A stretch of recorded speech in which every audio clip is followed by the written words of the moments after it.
반갑습니다. 리모델링 왕 김종임 소장입니다. 네, 오늘은 상계동, 노원구 상계동의 오래된 노후 아파트, 구축 아파트의 바닥 난방 그리고 내부 리모델링 관련된 부분으로 설명을 해드리도록 하겠습니다.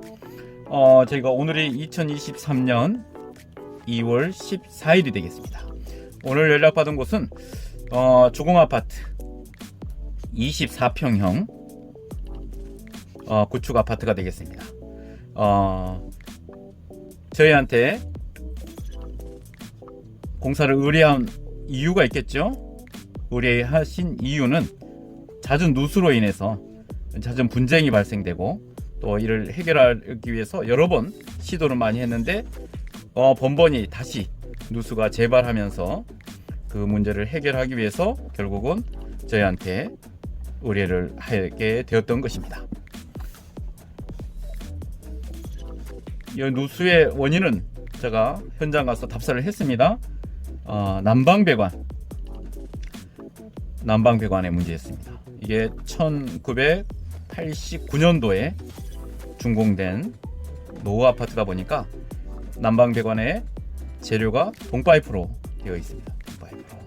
동파이프의 특징은 이게 굉장히 수명이 원래 깁니다. 그러나 그 안에 한번 누수가 발생되면 연결 부분이라든지 또 약한 부분을 통해서 계속 부식이 이루어지면서 지속적으로 누수가 발생되는, 이게 수명이 일정 부분 다 되고 나면 동파이프는 한 곳을 잡아서 되는 문제가 아니고 지속적으로 누수가 된다는 부분입니다.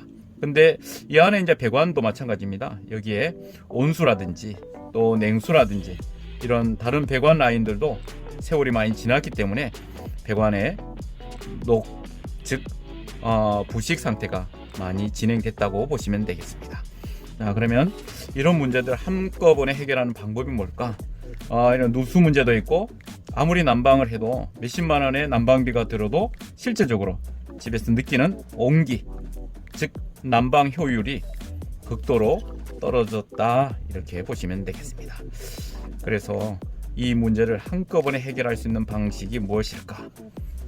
그래서 결정한 부분이 바로 바닥 건식 난방, 그리고 바닥 건식 난방 플러스 여기에 들어가는 온수와 냉수 라인도 교체함으로 인해서 전체적인 리모델링으로 진행키로 하였습니다. 그래서 견적서를 제출할 예정입니다. 대략의 이제 평면도 부분을 제가 간단하게 스케치를 해보도록 하겠습니다. 이제 24평형이니까 여기 제가 1986년도에 현대건설 입사해서 이쪽 저는 이 위에 군인 아파트 현장에서 기사로 첫 현장이었습니다. 그러다 보니까 이 당시에 평면이나 내용들은 타입별로 거의 다 비슷합니다. 여기가 중앙에 현관이 있고요. 우측으로 들어가면서 작은 방이 있습니다. 여기가 R2가 되겠죠. 작은 방에 들어가는 문은 이렇게 되어 있고, 여기에 이제 욕실이 있습니다. 욕실, 그리고 욕실 옆에 가장 큰 방 R1, 그리고 이제 발코니, 여기가 발코니가 되겠죠. 발코니가 있고, 지금 여기에 피트가 설치가 되어 있습니다. 피트 자리입니다. 그래서 보통은 이 피트 안에 여기서 이제 배관을 가지고 와야 되는데, 이게 특징이 여기가 중앙 난방입니다. 중앙 공급식입니다. 그래서 우리가 개별 난방은 이 집 세대 안에 보일러실, 또 보일러가 장착되어 있는 걸 얘기하는 거고, 중앙 난방은 별도의 중앙 기계실이나 여기서 공급하는 지역 난방과 중앙 공급 난방 방식은 비슷합니다. 그래서 여기서 나오는 부분은 중앙 난방식으로 처음에 설계가 돼서 시공이 된 그런 지역이 되겠습니다. 그러면 여기에 있고, 여기에 이제 칸막이가 있고, 거실이 되겠고요. 여기가 주방이 되겠고, 여기에 세탁실과 다용도실, 그런 식으로 구성이 되어 있습니다. 싱크대가 이렇게 놓여 있겠죠. 자, 이런 평면이라고 보시면 되겠습니다. 그러면 여기서 어떤 형식으로 이 문제를 해결할까? 이 부분이 이제 숙제가 되겠죠. 제가 빨간 플러스 펜으로 보겠습니다. 여기 지금 이 자리에 분배기를, 노후된 분배기를 기존에 중앙 제어 시스템이 가동되어 있는 콕과 밸브가 있습니다. 네, 이 부분을 제어해서 1차적으로 기존 노후 분배기 교체해야 합니다. 그리고 온수와 냉수 그리고 난방 배관 라인까지 교체를 해야 되는 상황입니다. 왜냐하면 난방만 건식으로 시공을 한 다음에 만약에 온수가 문제가 되면 정말 이제 그때는 오히려 건식 난방을 하지 않는 게 나을 거라고 보여질 정도로 굉장히 일이 커집니다. 그래서 반드시 한꺼번에 또 아니면 충분히 대비할 수 있도록 미리 라인을 정리해 주어야 됩니다.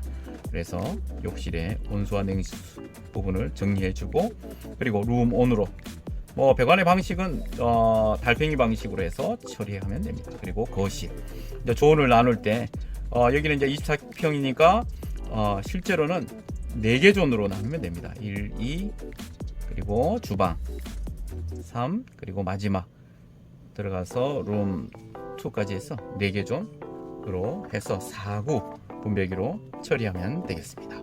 이렇게 해서 중요한 부분도 분배기도 KS 정품을 쓰셔야 됩니다. 그리고 중앙공급식에서는 반드시 PB 배관을 사용하면 안 됩니다.